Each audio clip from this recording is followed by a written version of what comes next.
Hello everyone, हम English speaking course में हम देख रहे हैं ज़ीरो लेवल से जिनको स्टार्ट करना है, जिनको बिल्कुल भी रीडिंग नहीं आती, जिनको बिल्कुल भी वर्ड्स के करेक्ट प्रोनाउंसिएशन और अगर बात करूँ तो जो बहुत ही नॉर्मल वर्ड्स हैं, बहुत ही इजी वर्ड्स हैं और उसका मीनिंग नहीं पता है।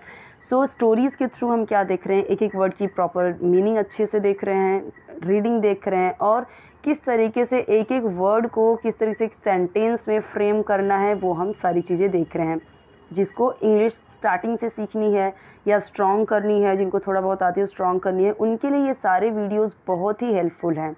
ओके, हम यहाँ पे प्रॉपर रीडिंग के थ्रू एक एक वर्ड की मीनिंग देखेंगे, फिर उसे फ्रेम करना सीखते हैं और किस तरीके से आपको भी बोलना है और अगर लिखा हुआ है तो कैसे आपको उसे अंडरस्टैंड करना है, वो सारी चीज़ें हम इसके थ्रू समझ रहे हैं।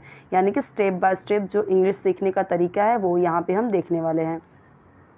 ऑलरेडी कई सारे वीडियोस बने हुए हैं, लेकिन कई सारे वीडियोस तो ऐसे थे जिसमें मैंने ये टफ वर्ड्स की मीनिंग मैं लिख के नहीं बताती थी, मैं बता देती थी वैसे ही, लिख के नहीं बताती थी। लेकिन अभी कैसे मुझे कमेंट्स आए कि मिस इसे लिख के बताया कीजिए ताकि हम भी नोट डाउन कर सकें। ओके, सो नो इशू, अभी यहाँ पे मैं आपको लिख के भी बताऊँगी। Okay, so let's start. The merchants donkey, merchants यानी व्यापारी, और ये मैंने बार बार बताया है कि ये अपस्ट्रॉफी एस होता है, इसको बोलते हैं का, के की, इस तरह से यूज़ होता है। मर्चेंट्स यानी व्यापारी का, ये जो दिख रहा है ना, ये का के सेंस में यूज़ होता है। डोंकी यानी ये देखो, ये जो डोंकी है इसको हम बोलते हैं डोंकी। हर चीज़ की हम हिंदी नहीं अगर समझे, अगर जिस चीज़ को इंग्लिश के थ्रू समझ जाए वो ज़्यादा अच्छा है, क्योंकि हर चीज़ को मैं आपको हिंदी तो बता देती हूँ, इसका मतलब होता है खच्चर, गधा। ओके, लेकिन ज़्यादा से ज़्यादा आप इंग्लिश को भी समझने की कोशिश कीजिए। So let's start.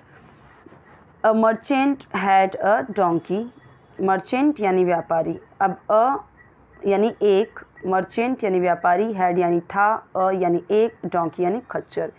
एक मर्चेंट के पास, एक व्यापारी के पास एक खच्चर था, खच्चर यानी डोंकी था। He loaded it with salt, he loaded it, it किसके लिए यूज़ होता है, देखो इट यूज़ होता है किसी एनिमल्स के लिए, कीट पतंग के लिए, यानी इंसेक्ट्स वगैरह के लिए इट यूज़ होता है, डोंकी इट। तो डोंकी के लिए क्या यूज़ हुआ है यहाँ पे, it. He loaded it, loaded यानी इसे लाद दिया। ही किसके लिए यूज़ हुआ है, इस मर्चेंट के लिए। जो मेल पर्सन होता है उसके लिए ही यूज़ करते हैं, वह या उसने, इस तरह की जब हम यूज़ करते हैं तो इंग्लिश में हम उसे ही बोलते हैं। ही लोडेड, लोडेड यानी होता है लाद दिया, लोड देना, ठीक है, लादना, इस तरीके से।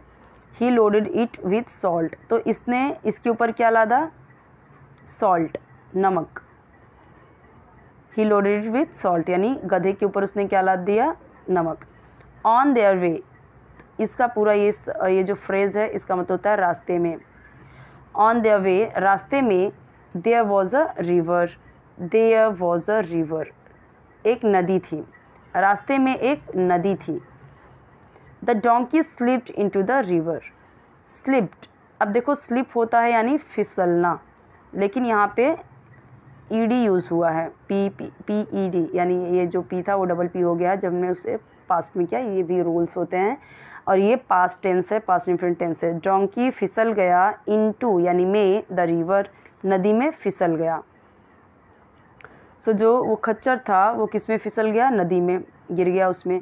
The merchant helped it come out of the river, merchant ने हेल्प की उसकी, कम आउट यानी बाहर निकलने में, ऑफ द रिवर, नदी से। व्यापारी ने उसकी मदद की नदी से बाहर निकलने में, किसकी मदद की, डोंकी की। कौन फिसला था, donkey. So the merchant helped it, उसकी मदद की, कम आउट, बाहर निकलने में, of the river, out of the river यानी कि बाहर निकलने में, नदी से बाहर निकलने में मर्चेंट ने उसकी हेल्प की, यानी उसको निकाला वहाँ से। But the whole salt dissolved into the water, लेकिन पूरा जो सॉल्ट था वो डिजॉल्व हो गया यानी घुल गया, इनटू द वाटर, पानी में। बट यानी देखो यहाँ पे दिया हुआ है, लेकिन, होल यानी पूरा या संपूर्ण, सॉल्ट यानी नमक, डिजॉल्व यानी घुल गया। डिजॉल्व होता है लेकिन यहाँ पे डी लग गया तो यानी घुल गया। अब एक चीज़ ध्यान दीजिए, जब हम कोई भी स्टोरी पास्ट में बताते हैं ना, तो आप देखोगे आपको हमेशा हैड मिलेगा, वॉज मिलेगा, और इस तरीके से सेकेंड फॉर्म मिलेगा, वर्ब का सेकेंड फॉर्म मिलेगा। ओके, तो सेकेंड फॉर्म रहता है तो समझ जाइए कि वो पास्ट इन्फिनिट टेंस है। लेकिन पूरा नमक पानी में घुल गया। नाउ अब there was hardly any weight on the donkey's back.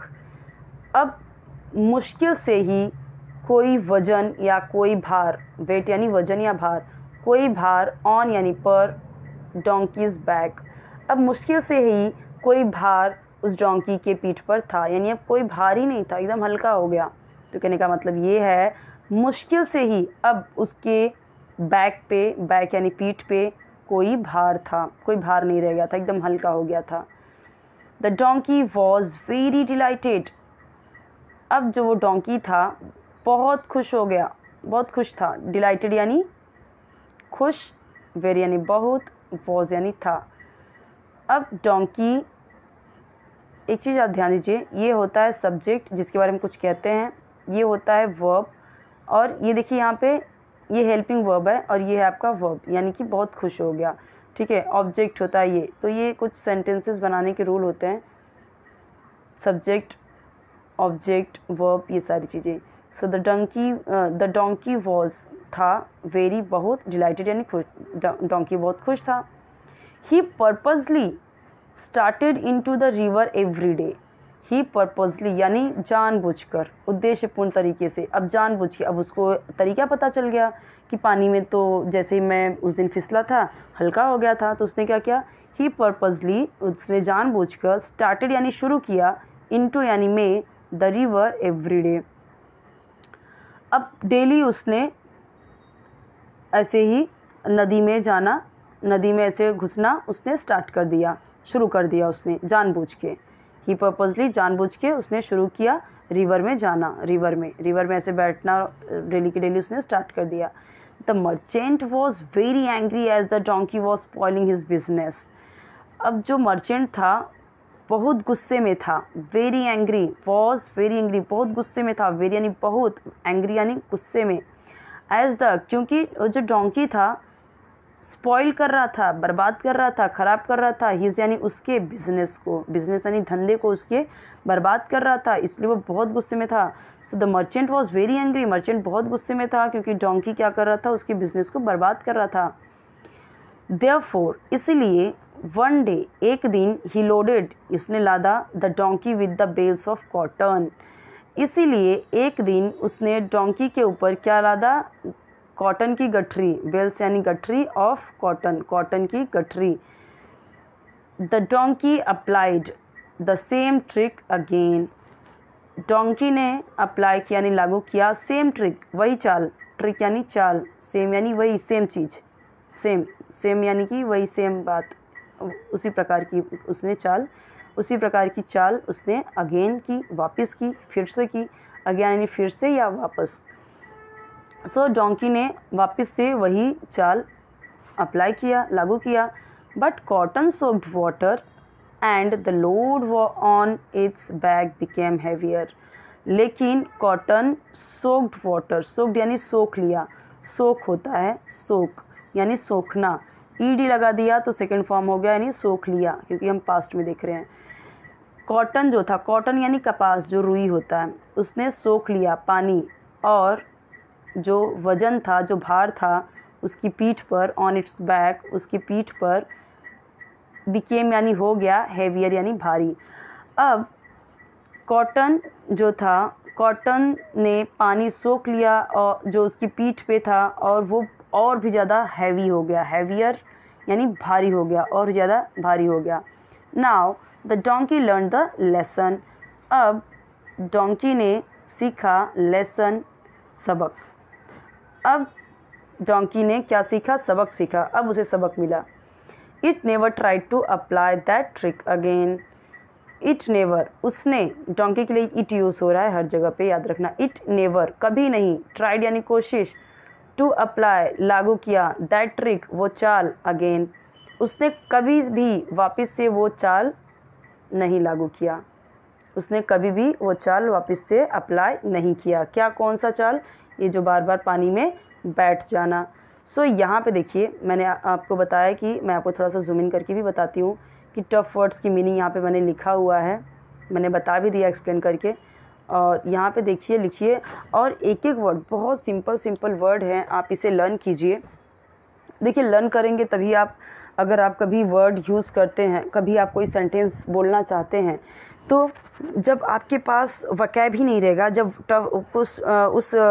जो भी आप सोच रहे हो उसका आपके पास इंग्लिश में वर्ड ही नहीं रहेगा, तो आप कैसे इंग्लिश बोल पाओगे। इसीलिए बहुत इम्पॉर्टेंट है कि आप ये डेली की डेली कम से कम 5-10 तो याद ही करें, ऐसा रूटीन बना लीजिए। और ये कितने सिंपल हैं, ठीक है। तो ये अब देखो, ये लेसन का मतलब होता है पाठ, ठीक है, लेसन का मतलब होता है सबक भी। तो ये आपको समझना है, ट्राइड यानी कोशिश की। अब यहाँ पे की भी आएगा, क्यों? क्योंकि ट्राई का मतलब होता है कोशिश करना, और ट्राइड है ईडी लग गया तो यानी सेकंड फॉर्म में हो गया, तो कोशिश की। ओके, उसने कभी नहीं कोशिश की वापस से वो चाल करने की। तो अभी आपको एक चीज़ ध्यान देना है कि डेली कम से कम 2-2 वीडियो देखिए। मैंने एक और प्लेलिस्ट बनाया हुआ, उसमें आप देखोगे तो बहुत सारी वीडियोज़ हैं। मार्केट में कैसे बात करें, बैंक में जाए अकाउंट ओपन करवाना है, या बैंक के लोगों से बात करना है तो कैसे बात करें। अगर आप टीचर हो तो टीचर के लिए डेमो लेक्चर कैसे दें, आप जॉब के लिए जा रहे हैं तो इंटरव्यू कैसे दें। बहुत सारी वीडियोज़ हैं स्टूडेंट्स के लिए, टीचर्स के लिए, पेरेंट्स के लिए, किस तरीके से पेरेंट्स अपने बच्चों से इंग्लिश में बात करें। डे टू डे लाइफ में हम जो बहुत सारे सिंपल सेंटेंस यूज़ करते हैं उसके भी, अब यहाँ पे देखो बहुत सारे सेंटेंसेस आप यूज़ कर सकते हो आप अपने डे टू डे लाइफ में। ओके, और ये आपको एग्ज़ाम में भी आता है। 5th to 10th आपको एक क्वेश्चन आता है कि स्टोरी के कुछ पॉइंट्स दिए जाते हैं और बोला जाता है कि आप इसे टाइटल और मोरल लिखिए और इस स्टोरी को कंप्लीट कीजिए। तो अगर आप यहाँ पे अच्छे से पढ़ लेते हो, ये सबके लिए है वैसे, जो भी इंग्लिश सीखना चाहते हैं सबके लिए है, तो इस तरीके से आपके लिए वो भी हेल्प मिलेगा। रीडिंग भी और सारी चीज़ें यहाँ से आपके लिए बहुत हेल्पफुल है। और बाकी की चीज़ें मैं इंग्लिश के लिए सेंटेंसेस वगैरह भी, टफ वर्ड्स की मीनिंग भी, सारी चीज़ें, ग्रामर वगैरह भी अपलोडेड हैं, तो आप देख सकते हो। ओके, तो चैनल सब्सक्राइब कीजिए, वीडियो को लाइक कीजिए, अपने फ्रेंड्स के साथ भी शेयर कीजिए ताकि उन्हें भी हेल्प मिले। ओके।